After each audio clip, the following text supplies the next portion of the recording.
ഇന്നലത്തെ സ്പെയിനും കേപ്പ് വെർഡിയും നമ്മളെ കളി എൻ്റെ പൊന്നു മോനെ ബോസിഹ എന്ന് പറയുന്ന ആ 40 വയസ്സുള്ള ഗോൾ കീപ്പറിലെ കളി മാറ്റിമറിച്ചു.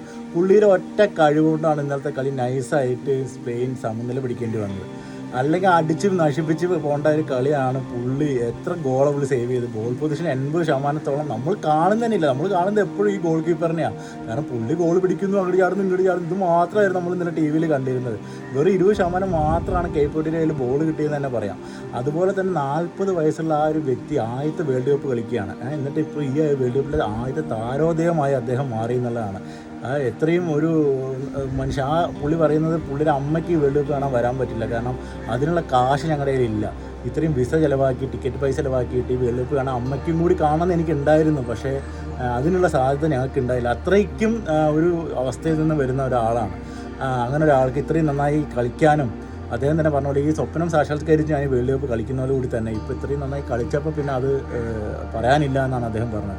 അതേ കണ്ണീരണിഞ്ഞുകൊണ്ട് അദ്ദേഹം ലാസ്റ്റ് ഇങ്ങനെ അവിടെ നിന്ന് പോകുന്നത് ഈ സമനില പോലും ഒരു ജയത്തിനേക്കാൾ വലുതായി മാറിയത് അപ്പോഴായിരുന്നു. ഇതാണ് ലോകകപ്പിലെ സൗന്ദര്യം. നമ്മളൊക്കെ ഇപ്പോൾ അർജന്റീനയെ സപ്പോർട്ട് ചെയ്യുന്നുണ്ട്, ബ്രസീലിനെ സപ്പോർട്ട് ചെയ്യുന്നുണ്ട്, പല ആൾക്കാരെ സപ്പോർട്ട് ചെയ്യുന്നുണ്ട്.